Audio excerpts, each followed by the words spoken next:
지금으로부터 약 300년 전 한 철학자가 평생 동안 풀지 못한 수수께끼가 하나 있었습니다. 그 사람의 이름은 데카르트. 나는 생각한다. 그러므로 나는 존재한다. 라는 말로 서양 철학의 역사를 바꾼 바로 그 인물입니다. 그런데 이 사람이 수십 년간 인체를 연구하면서 끝까지 집착했던 질문이 따로 있었습니다. 우리의 의식, 그러니까 생각하고 느끼고 경험하는 이 모든 것들은 도대체 몸 어디에 자리 잡고 있는가? 그는 마침내 뇌 한가운데에서 아주 작고 납작한 솔방울처럼 생긴 기관 하나를 발견했습니다. 그리고 이 기관이 바로 영혼이 깃든 자리라고 결론 내렸습니다. 현대 과학은 그 결론을 그대로 받아들이지 않습니다. 그런데 흥미롭게도 이 아주 작은 기관에 대한 연구가 깊어질수록 과학자들은 점점 더 이상한 사실들을 발견하기 시작했습니다. 송과선을 구성하는 세포 구조는 눈의 망막 세포와 놀랍도록 유사합니다. 앞이 보이지 않는 사람도 이 기관을 통해 빛의 변화를 감지할 수 있다는 연구 결과도 있습니다. 게다가 아직 완전히 밝혀지지 않은 기능들이 남아 있습니다. 그리고 이보다 더 흥미로운 사실이 있는데요. 힌두교, 불교, 고대 이집트, 도교까지 수많은 동서양 영적 전통에서 이 기관을 수천 년 전부터 제3의 눈이라고 불러왔다는 겁니다. 서로 연결되지 않은 문명들이 같은 기관에 주목했습니다. 이것만으로도 충분히 호기심을 가져볼 만합니다. 오늘은 바로 이 이야기를 함께 해보려 합니다.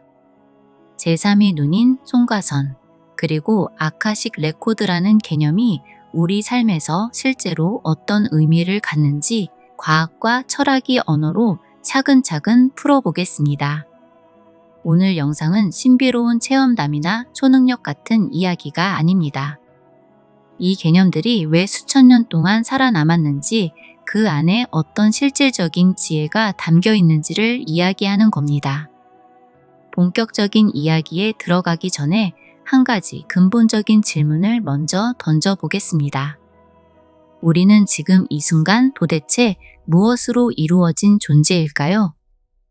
거울 앞에 서면 분명히 보이고 손을 뻗으면 분명히 만져집니다. 그래서 우리는 스스로를 단단하고 구체적인 존재라고 느낍니다.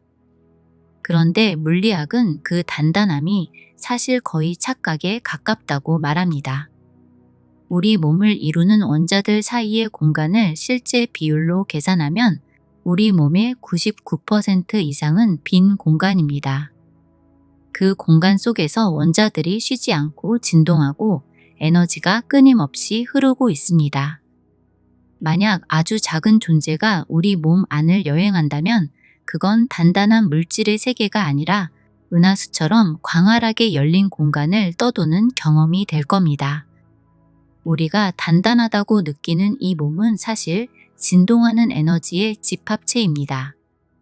그렇다면 데카르트가 집착했던 그 작은 기관, 송과선은 실제로 어떤 기관일까요? 크기는 쌀알만 합니다. 그런데 뇌의 어느 부위보다 이 기관을 통해 더 많은 혈액이 흐른다는 연구 결과가 있습니다. 현대 과학이 밝혀낸 가장 핵심적인 역할은 멜라토닌을 분비해서 우리 몸의 생체 시계를 조율하는 겁니다. 어둠이 깔리면 분비가 시작되고 빛이 들어오면 멈춥니다.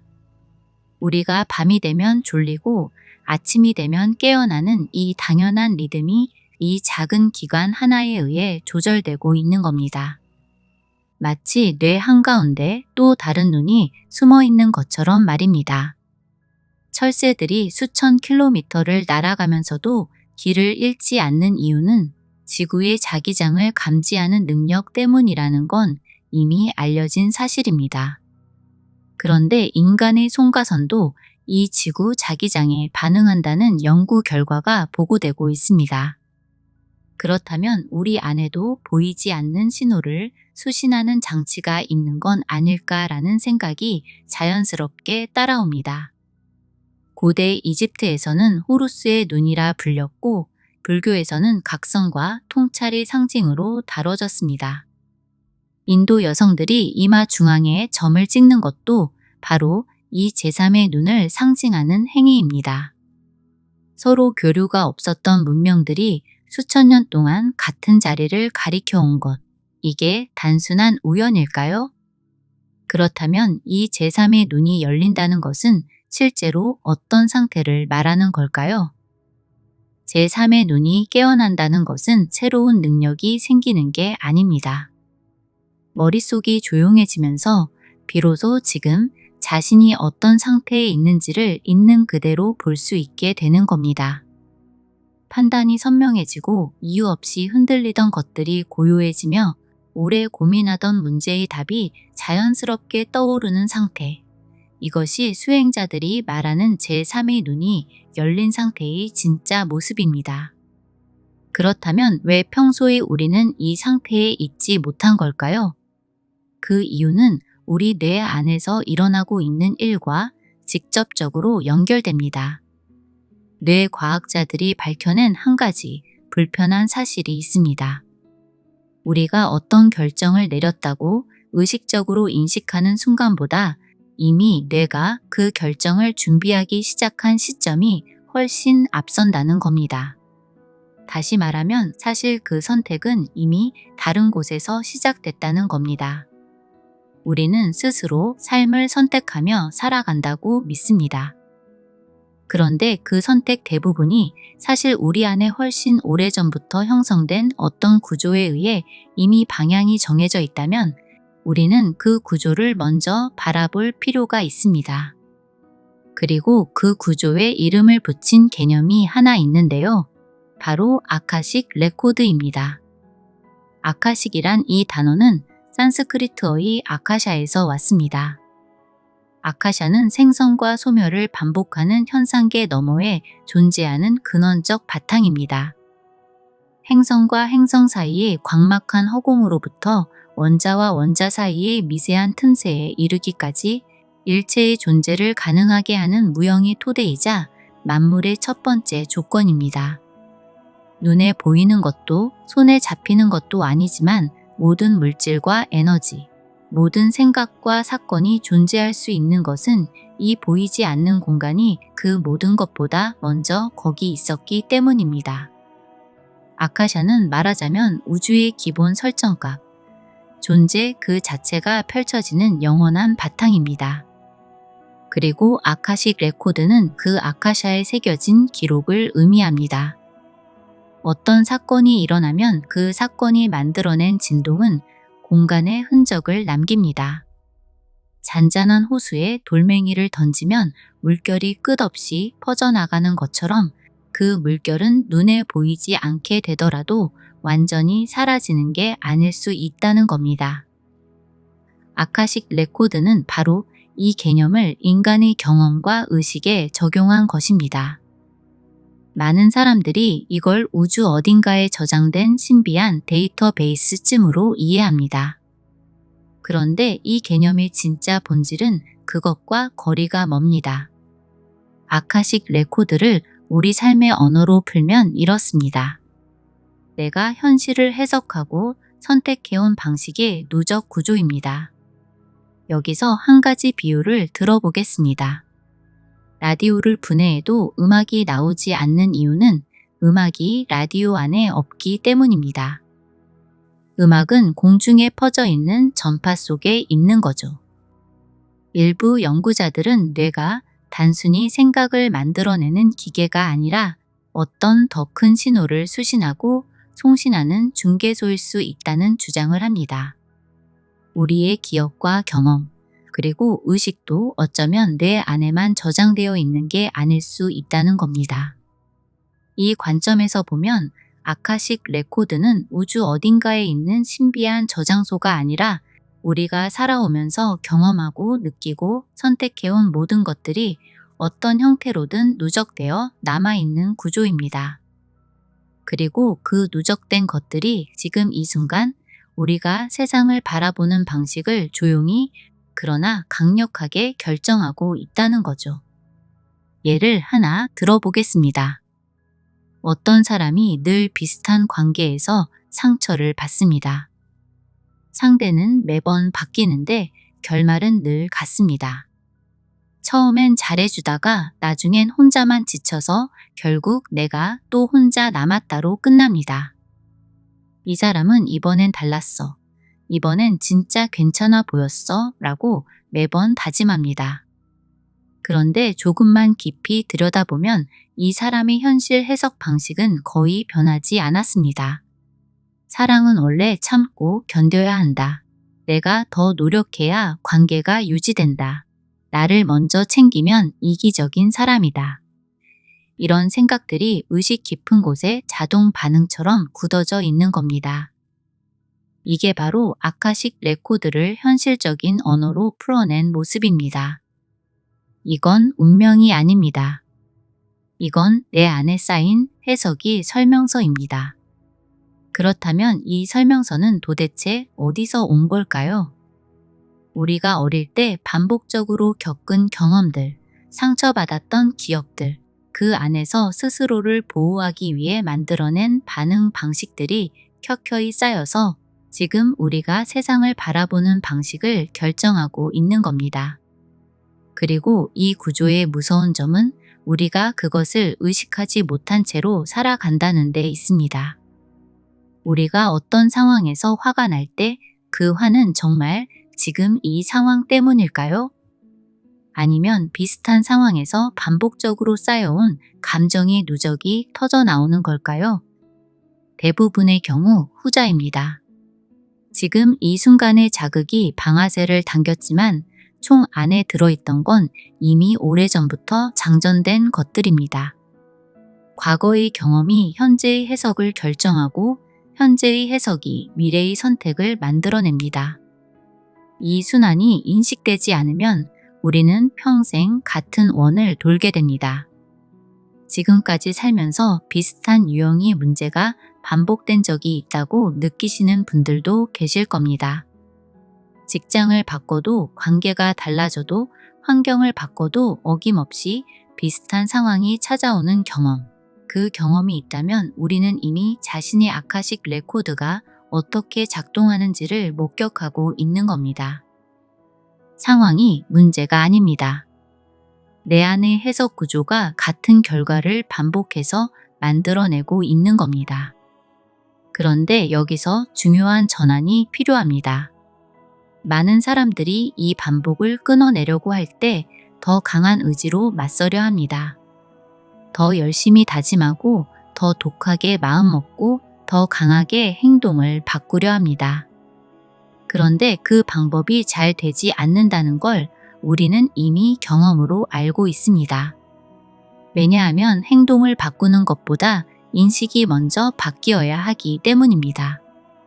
내가 왜 이 상황에서 이렇게 반응하는지를 알아야 비로소 다른 선택을 할 수 있게 됩니다. 이것이 바로 아카식 레코드를 이해하는 것이 진짜 의미입니다. 과거를 들추거나 전생을 찾는 일이 아닙니다. 지금 내 안에서 작동하고 있는 자동 반응의 뿌리를 보는 것입니다. 그리고 그 뿌리가 보이는 순간 우리는 처음으로 다른 선택을 할 수 있는 위치에 서게 됩니다. 이 지점에서 뇌과학과 고대의 지혜가 만납니다. 우리 뇌는 에너지를 아끼기 위해 반복된 패턴을 자동화합니다. 자주 사용하는 신경회로는 두꺼워지고 사용하지 않는 회로는 점점 가늘어집니다. 이것이 바로 우리가 같은 방식으로 생각하고 같은 방식으로 반응하는 신경학적 이유입니다. 그런데 여기서 놀라운 사실이 하나 있습니다. 뇌는 죽을 때까지 변할 수 있습니다. 신경 가소성이라 불리는 이 성질 덕분에 우리는 어떤 나이에서도 새로운 신경회로를 만들 수 있습니다.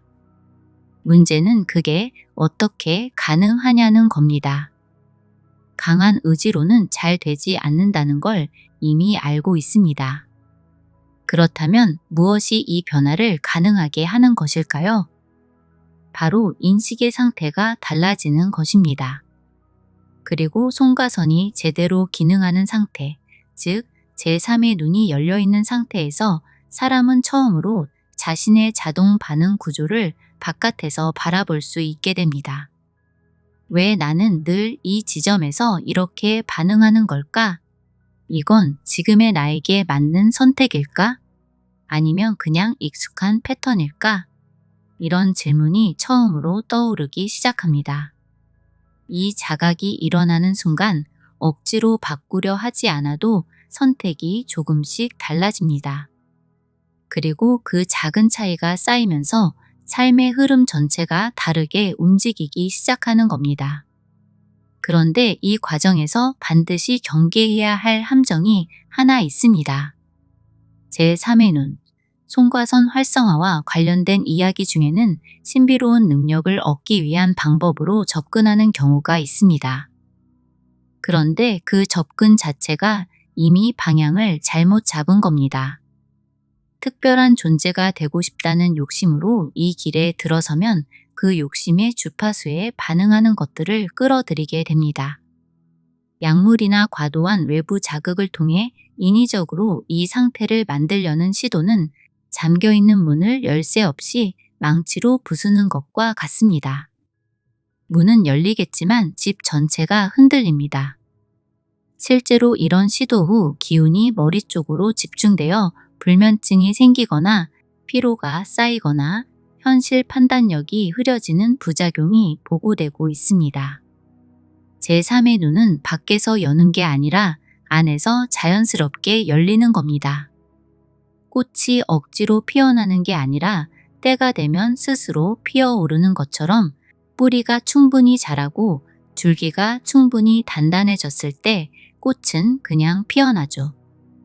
그렇다면 그 뿌리를 키우는 방법은 무엇일까요?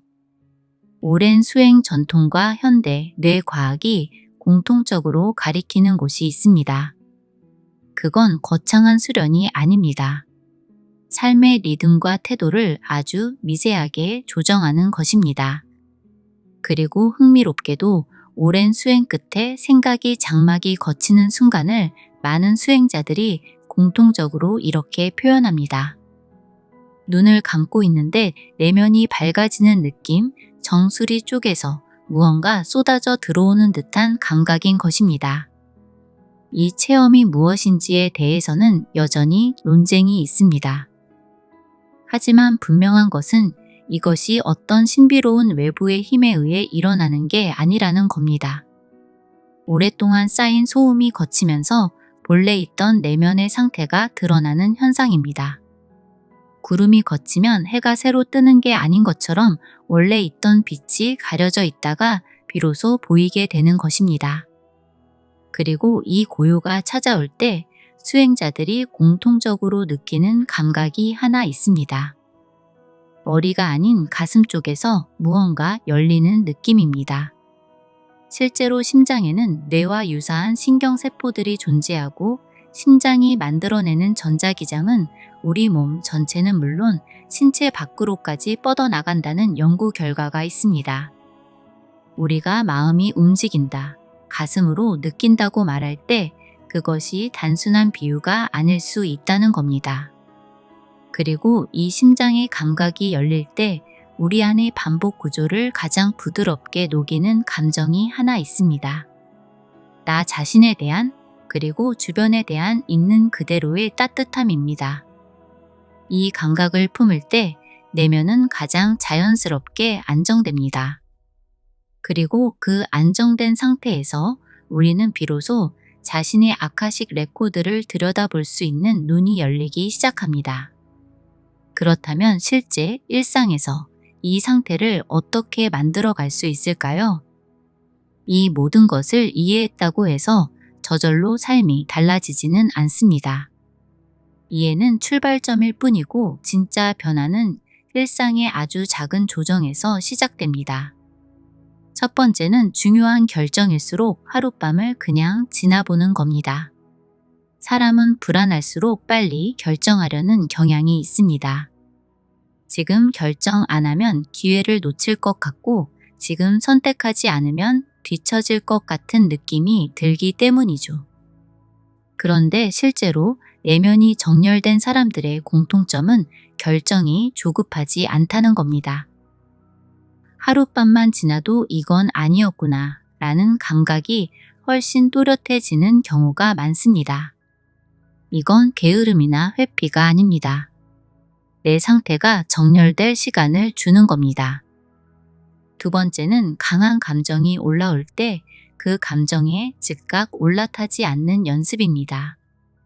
불안이 올라오면 그 불안이 내놓는 해석을 곧바로 사실로 받아들이고 조급함이 밀려오면 그 조급함이 시키는 대로 움직입니다. 그런데 그 반응들 대부분은 지금 이 상황에 대한 진짜 감각이 아닙니다. 오랫동안 새겨진 자동 반응이 먼저 작동한 것입니다. 그래서 연습은 단순합니다. 강한 감정이 올라올 때 단 몇 초만 멈추는 겁니다. 지금 이 감정이 지금 이 상황에서 나온 것인지 아니면 오래된 무언가가 올라온 것인지를 가만히 들여다보는 겁니다. 이 몇 초의 간격이 삶의 방향을 바꾸는 결정적 차이가 됩니다. 세 번째는 삶의 리듬을 일정하게 유지하는 겁니다. 송가선은 리듬의 기관입니다. 수면, 식사, 휴식, 집중이 리듬이 무너지면 아무리 좋은 개념을 알고 있어도 내면의 상태는 정렬되지 않습니다. 완벽한 루틴이 필요한 게 아닙니다. 대략적인 시간대만 일정해도 뇌는 빠르게 안정되고 이 안정이 쌓일수록 우리는 자신의 본래 감각에 더 자주, 더 오래 머물 수 있게 됩니다. 내면이 가장 흔들리는 시기는 대부분 이 리듬이 무너진 시기와 겹칩니다. 반대로 리듬이 안정될 때 머릿속이 고요해지고 선택이 선명해지는 경험을 하게 됩니다. 예측 가능한 하루가 쌓이는 것, 그것이 내면 조율의 가장 든든한 토대입니다. 네 번째는 호흡입니다. 우리가 가장 쉽게 무시하는 것이자 가장 즉각적인 효과가 있는 것입니다. 대부분의 사람들은 하루 종일 얕고 빠른 호흡을 하는데요. 그 상태에서 뇌는 늘 산소가 약간 부족하고 신경계는 긴장 상태를 유지하죠. 이때는 아무리 좋은 의도를 가져도 몸 자체가 안정 상태에 있지 않습니다. 방법은 아주 단순합니다. 코로 천천히 약 4초 동안 숨을 들이마십니다. 들이마신 채로 잠깐 멈춥니다. 그리고 입으로 6초 동안 천천히 내쉽니다. 이것을 딱 5번만 반복해 보는 겁니다. 화가 나 있을 때, 불안할 때, 머릿속이 복잡할 때 5번의 호흡이 끝나고 나면 아까와 같은 상황인데 느낌이 달라져 있는 걸 알게 됩니다. 뇌에 산소가 충분히 공급되고 신경계가 안정 모드로 전환되기 때문입니다. 이 호흡의 목적은 송가선을 억지로 활성화하는 게 아닙니다. 송가선이 제 기능을 하기 좋은 상태로 조용히 만들어주는 겁니다. 아무 체험도 기대하지 않아도 됩니다. 중요한 건 이 호흡을 한 뒤에 판단이 조금 느려지고 선택이 단순해지는지입니다. 하루에 3분에서 5분만 해도 머릿속 소음이 자연스럽게 줄어들기 시작합니다. 이번에는 지금 여러분이 가장 걱정하는 것들을 한번 떠올려 보시길 바랍니다. 5년 후에도 10년 후에도 여전히 중요할 것들이 몇 가지나 될까요? 아마 생각보다 훨씬 적을 겁니다. 그런데 우리는 지금 이 순간 그 걱정들에 엄청난 에너지를 쏟고 있습니다. 아직 일어나지도 않은 일들에 대한 두려움, 이미 지나간 일들에 대한 후회, 이것들이 우리를 지금 이 순간에서 끊임없이 끌어내고 있습니다. 그 걱정이 얼마나 작은 것인지를 실감하는 것만으로도 우리는 훨씬 가벼워질 수 있습니다. 이제 오늘 영상의 처음으로 잠깐 돌아가 보겠습니다. 300년 전 데카르트가 평생 동안 붙들었던 질문, 의식은 몸 어디에 자리 잡고 있는가? 라는 그 질문은 사실 우리 모두의 질문이기도 합니다. 나는 무엇인가? 왜 나는 늘 비슷한 자리에 서 있는가? 어떻게 하면 진짜 나로 살 수 있는가? 이제 그 답이 조금 다르게 보일 수도 있습니다. 문제는 노력의 양이 아니었던 겁니다. 내 안에 굳어진 해석의 구조였던 겁니다. 그리고 그것을 볼 수 있느냐, 없느냐의 차이였습니다. 제3의 눈은 우리가 본래 가지고 있던 인식 능력이 다시 깨어나는 과정입니다. 그 과정은 외부에서 강제로 열어서 되는 게 아니라 안에서 자연스럽게 무르익어야 합니다. 그리고 그 무르익음은 오늘 하루를 조금 더 정돈되게 사는 것에서 시작됩니다. 아카식 레코드의 관점에서 보면 이번 생에서 우리가 얼마나 깊이 배우고 성장했는지가 다음으로 가져갈 수 있는 유일한 재산입니다. 재산도, 명예도, 관계도 이 세상의 무대에 맞춘 의상과 소품일 뿐입니다. 배우가 무대 위에서 제 역할을 다하고 막이 내리면 무대 뒤로 물러나는 것처럼 우리도 이번 생의 역할을 다하고 나면 그 모든 것을 내려놓게 됩니다. 하지만 우리가 이 과정에서 얻은 깨달음, 성장, 그리고 더 깊어진 내면의 감각, 그건 사라지지 않습니다. 그건 아카식 레코드에 새겨지고 우리가 다음으로 이어갈 때 함께 가져가는 것들입니다. 이렇게 생각하면 지금 우리가 겪고 있는 힘든 일들이 조금 다르게 보이기 시작합니다. 피하고 싶었던 문제들이 사실 우리가 이번 생에서 풀어야 할 과제였을 수 있습니다. 그리고 그 문제를 똑바로 바라보고 마주하고 받아들이는 그 과정 자체가 우리 안에 제3의 눈을 조금씩 열어가는 과정입니다. 누군가는 종종 삶이 크게 달라지는 극적인 순간을 기다리기도 하지만 진짜 변화는 대부분 그런 방식으로 오지 않습니다. 직면하고 멈추고 리듬을 만들고 숨을 쉬는 것, 이 작고 단순한 것들이 쌓일 때 어느 순간 뒤를 돌아보면 전혀 다른 자리에 와 있는 자신을 발견하게 됩니다. 극적이지 않아서 눈치채기 어렵지만 조용하고 깊기 때문에 오래갑니다. 아카식 레코드는 우리가 살아오면서 쌓아온 것들이 지금 이 순간 어떻게 작동하고 있는지를 보는 눈입니다. 그리고 그 눈이 열리기 시작할 때 우리는 처음으로 진짜 자신의 삶을 살기 시작합니다. 내면이 조용해질수록 삶은 더 선명해집니다. 그리고 이 고요함은 멀리 있지 않습니다. 우리가 매일 아침 눈을 뜨는 그 순간, 아직 오늘의 걱정이 시작되기 전과 어제의 감정이 완전히 올라오기 전이 그 짧은 틈새에 이미 있었던 것입니다. 그 순간을 한 번이라도 의식적으로 경험해보면 내면의 고요가 어떤 것인지를 우리는 이미 알고 있다는 걸 깨닫게 됩니다. 우리가 해야 할 일은 사실 단 하나뿐입니다. 그것이 왔을 때 받아들일 수 있는 상태로 있는 것. 그 준비가 되어 있는 사람에게 우주는 반드시 응답합니다. 억지로 만들지 않아도 삶은 스스로 새롭게 창조됩니다.